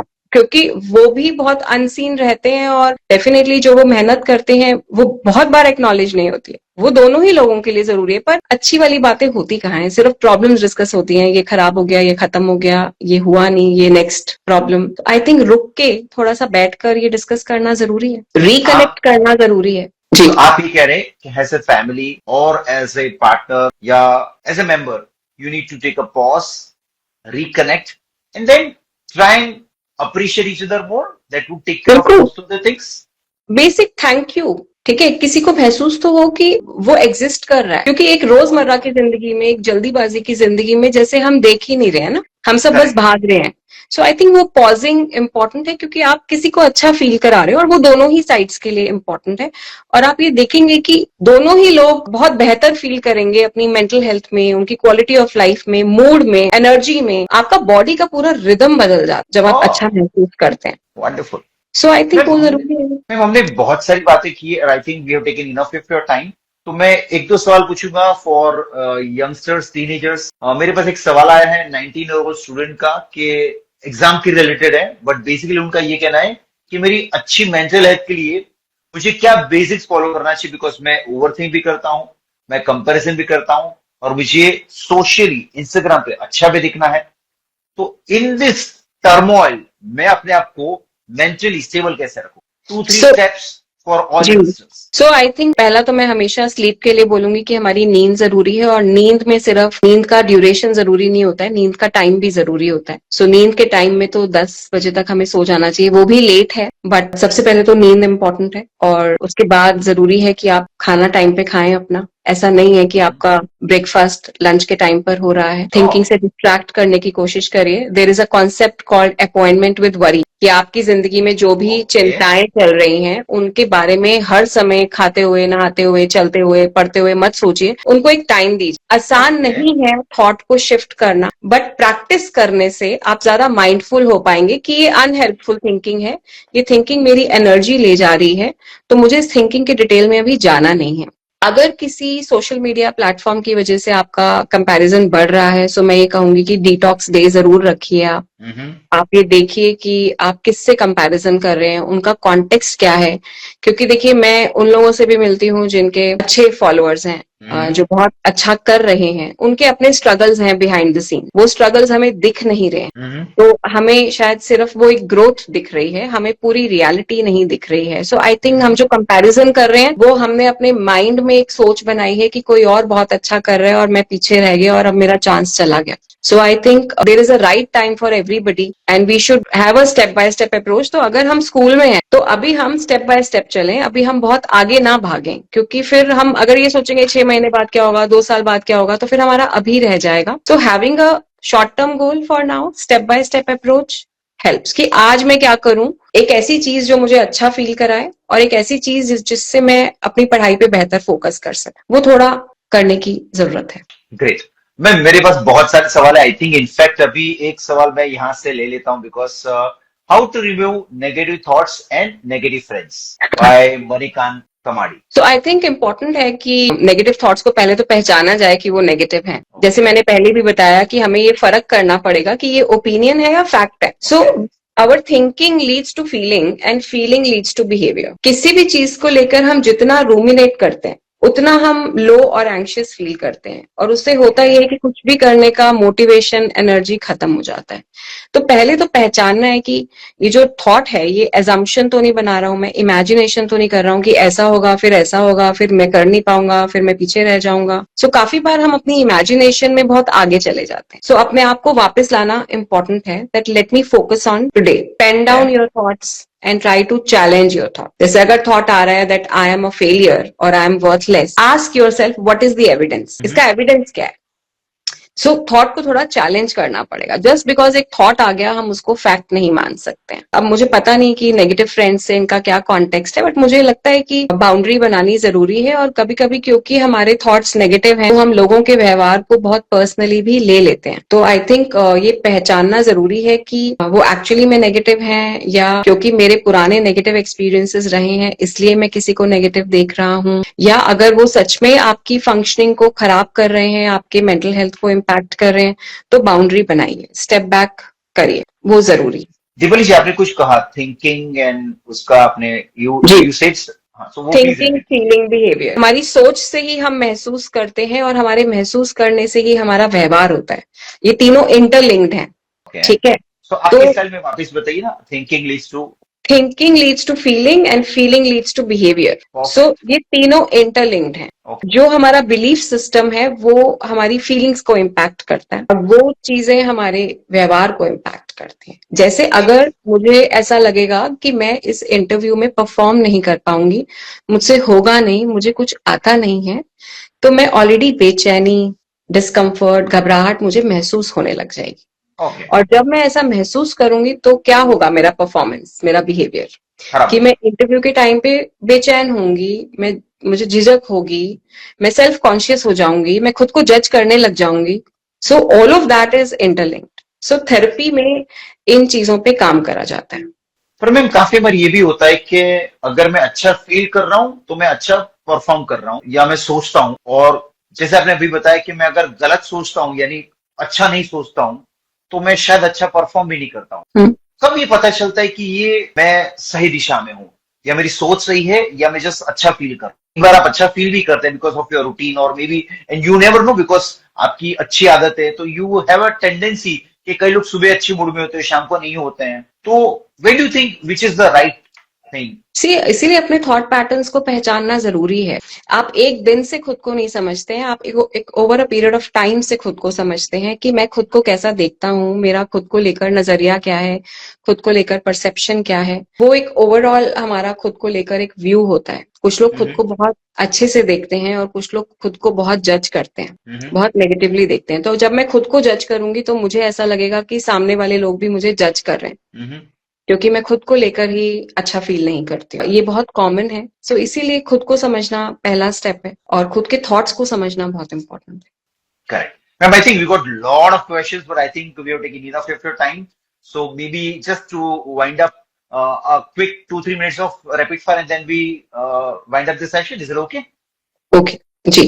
Great. Okay. What is one red flag in a relationship? It could be any relationship, but one red flag, let's say a family relationship. I would say क्या दिखना चाहिए? Disrespect. Okay. Disrespect is a red Disrespect. Flag. Okay. अगर मैं गुस्से में हूं और मुझे किसी को रिप्लाई देना है, फैमिली ग्रुप है, चैट चल रहा है, किसी ने मुझे कुछ लिख दिया, उस वक्त मुझे रिप्लाई देना है, मुझे क्या टेक्निक यूज करनी चाहिए या क्या माइंडफुल होना चाहिए कि I can deal this better? Because ये आमतौर पे होता है। सबसे पहले तो ये सेंस ऑफ अर्जेंसी नहीं होनी चाहिए कि अभी का अभी रिप्लाई करना है। You can pause, take a step back, take 2-3 deep breaths and think कि मुझे रिप्लाई करना है या नहीं। क्या रिप्लाई करना जरूरी है या जरूरी नहीं है? देखिए, शायद फैमिली ग्रुप्स में या फ्रेंड्स में जवाब देना सही नहीं है, but in professional environment you are answerable. कई जगह पे आपको toxic boss, toxic superiors, toxic colleagues आपको स्क्यूड अप अप्रोच से चलते हैं, आपको कॉर्नर किया जाता है, उस वक्त क्या करना चाहिए? सी उस समय आपको टैक्टफुली उस सिचुएशन को हैंडल करना सीखना पड़ेगा। जैसे मैंने पहले भी कहा कि हम ह्यूमर यूज करने की कोशिश कर सकते हैं, और अगर हमें ऐसा लग रहा है कि अभी हमारे पास जवाब नहीं है, I think we as human beings have right to say that I need 10-15 minutes of time, I will get back to you. Sir मैं आपको रिवर्ट इन द करता प्रोफेशनल हूँ। एनवायरनमेंट तो ऑल्सो। हम स्पेस ले सकते हैं ना। अगर मुझे ऐसा लगता है कि मैं एक डिफिकल्ट स्टेट में हूँ, एक डिफिकल्ट इमोशनल स्टेट में हूँ, चैलेंजिंग स्टेट में हूँ, जहां पे अभी मेरा रिप्लाई ठीक नहीं लिया जाएगा या मैं अभी पूरा प्रिपेयर्ड नहीं हूँ, तो मुझे ऐसा लगता है कि वर्क एनवायरनमेंट में भी इतना स्पेस तो होना चाहिए कि लोग वो बोल सकें कि अभी मुझे 10-15 मिनट्स चाहिए, I want to rethink, I want to come back. या अगर आपको लगता है कि आप एक रिप्लाई दे सकते हैं और फिर साथ में टाइम बाय कर सकते हैं, that I need to do more homework on this. Perfect.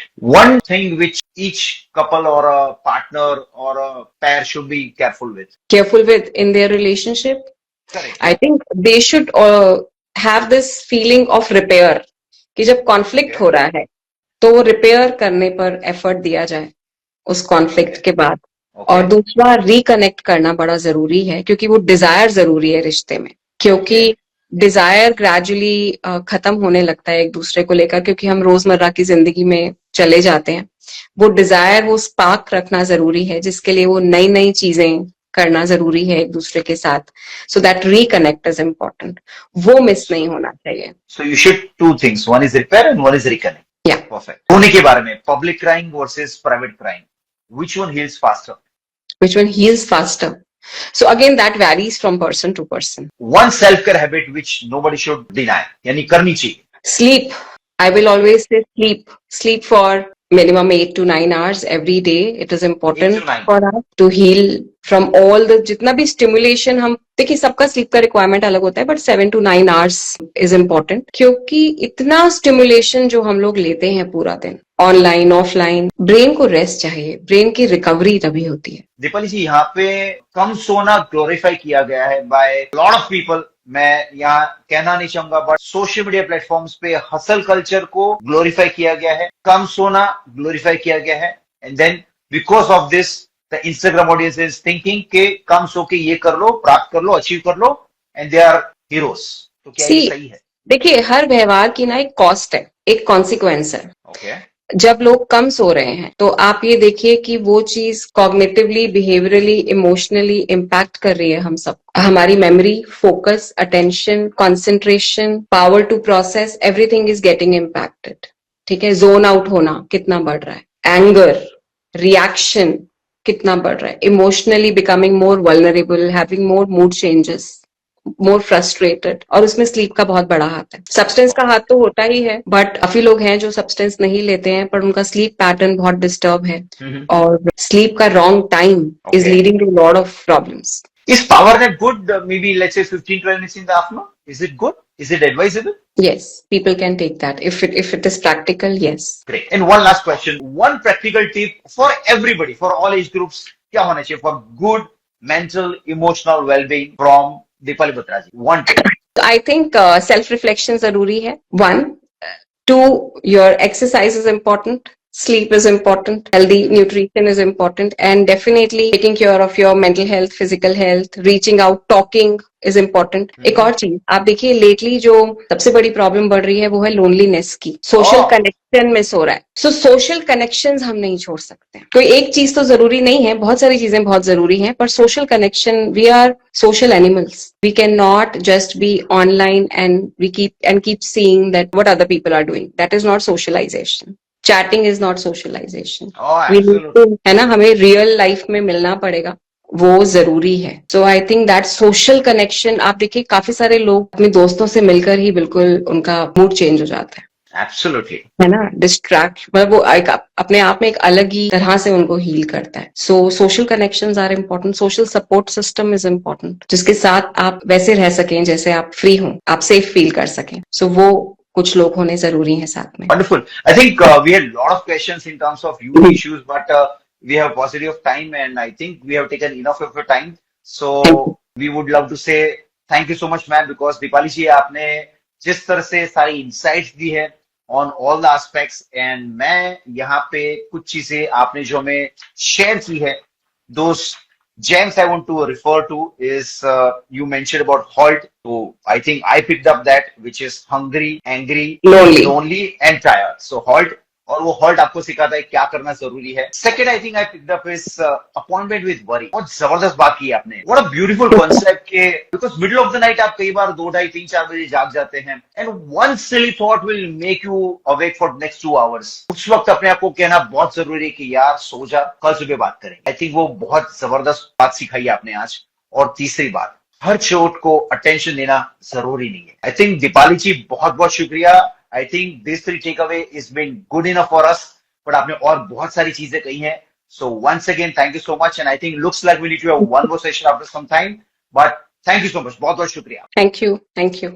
Great. I think for all our viewers, I would say we had a wonderful session. It was a masterclass. Thank you so much, ma'am. Thank you, ma'am. Thank you. Thank Thanks. you.